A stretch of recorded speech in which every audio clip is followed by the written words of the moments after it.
right, so you also will have the options of purchasing accidental insurance, accidental life insurance. So this is in the event, and I don't know if you can tell what all this is, but this is in the event that, say you were a scuba diver, and you're scuba diving on the Great Barrier Reef, and there's a fire, forest fire, elsewhere in Australia, and they come scoop you up and dump you on the fire by accident, and that's how you meet the end. All right. If you were enrolled in accidental insurance, that will probably cover a lot of those expenses. I know it's pretty funny, but it's just in an event of an unlikely or catastrophic type of incident. If it's offered to you for free, some of it will be offered to you for free. Excellent.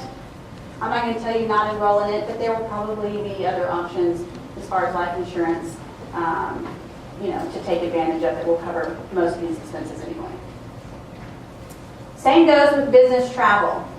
So some of your organizations, particularly if you're going to be on the road a lot, may offer or encourage you to enroll in business travel insurance.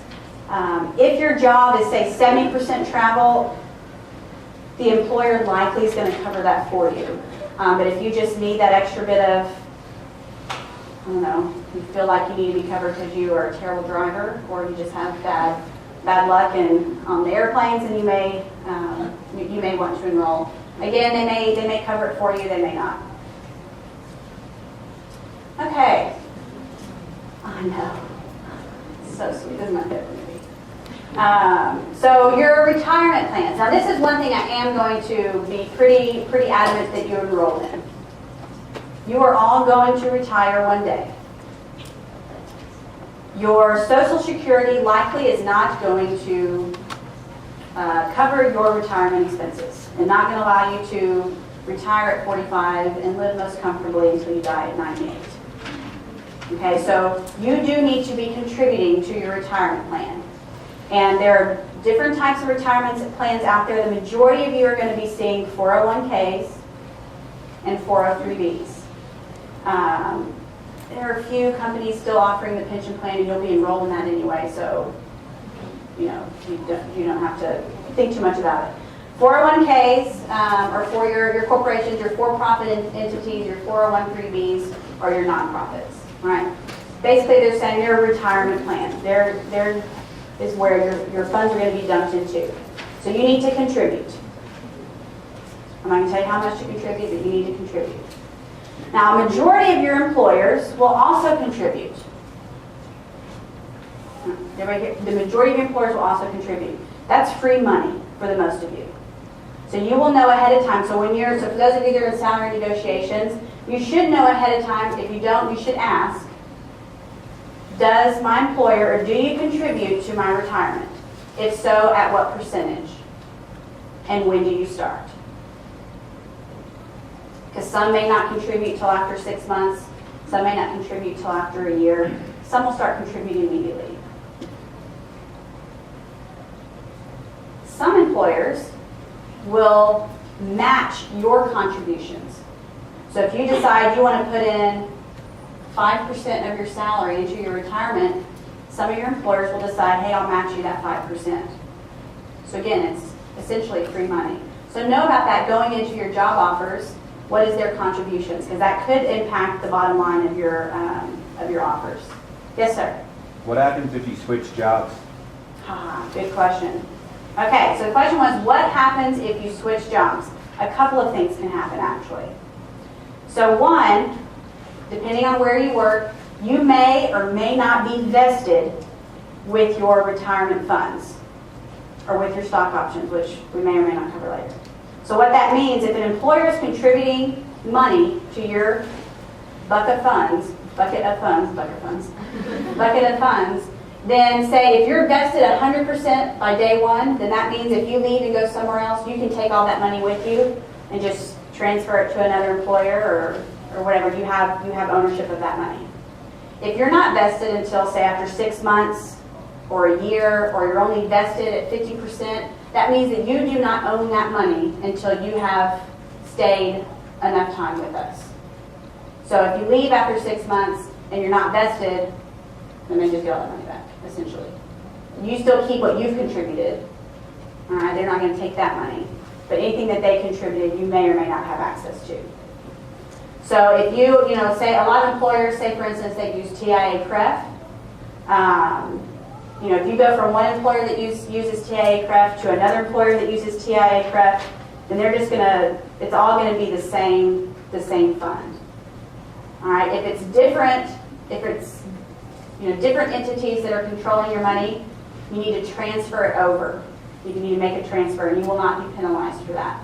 However, if you take all of your money out of TIA-CREF in forms of cash to put it in somewhere else, then you're going to be taxed on that amount. Okay, so just do a transfer so you don't have to pay any money.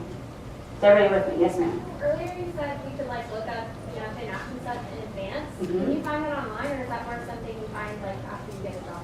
Good question. Did everybody hear that? It depends. So a lot of employers will have all their benefits information online. Some won't, or they'll be so buried in a bunch of mess that it's really hard to find.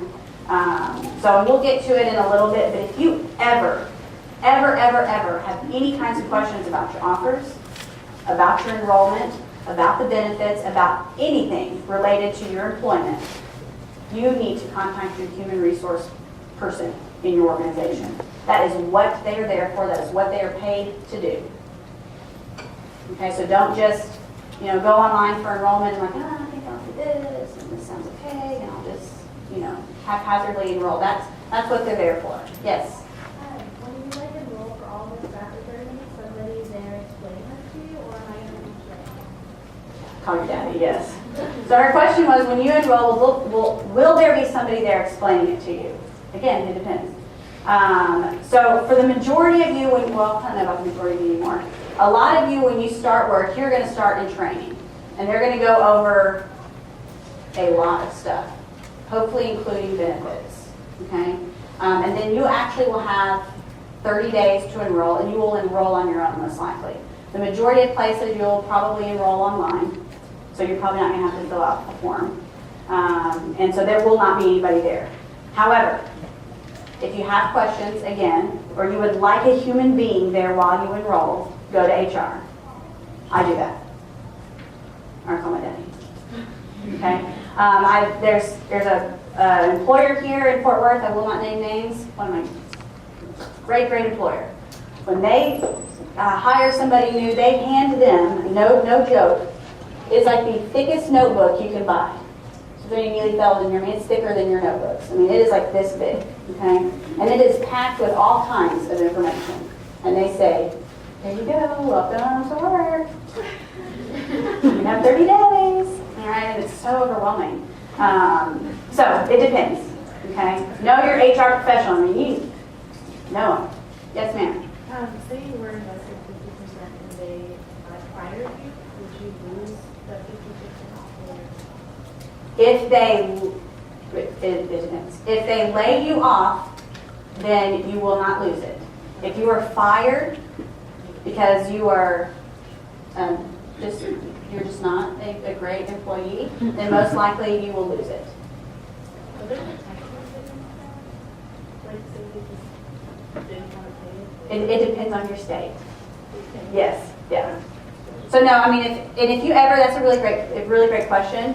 If you have any problems with your employer, if your employer is doing things unethically, if they're not paying you what you're supposed to be paid, every state has a employment entity that takes care of going after those employers so that you don't have to hire an attorney yourself. You can most certainly do that.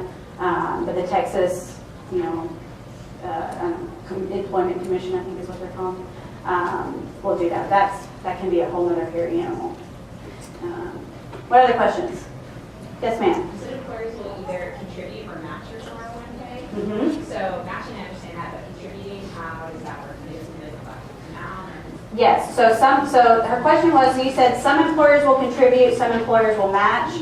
So what does contribute mean? So you may go to work somewhere and they'll say, regardless of what you put into your retirement, we're going to contribute 2% of your salary, or we're going to contribute 8%. It'll be a base amount, or they'll contribute a certain percent of your contribution. So, yes, Kevin. Do you know how the 401k for like insurance, like when you start getting a 401k, will you get So you get a visa, that's a really good question. like a residence status or something, or? I don't know the answer to that, but I will find out for you. I do not know the answer to a lot of questions, but I promise I will find out. Yes, ma'am. How do you get invested with our percentages in the policy? That's determined by your employer. So the employer will say. Yes, In our benefits, blah, blah, blah. yes, yes. So her question was, how do you know if you're vested 100% or not? So that will be determined by your employer. Okay.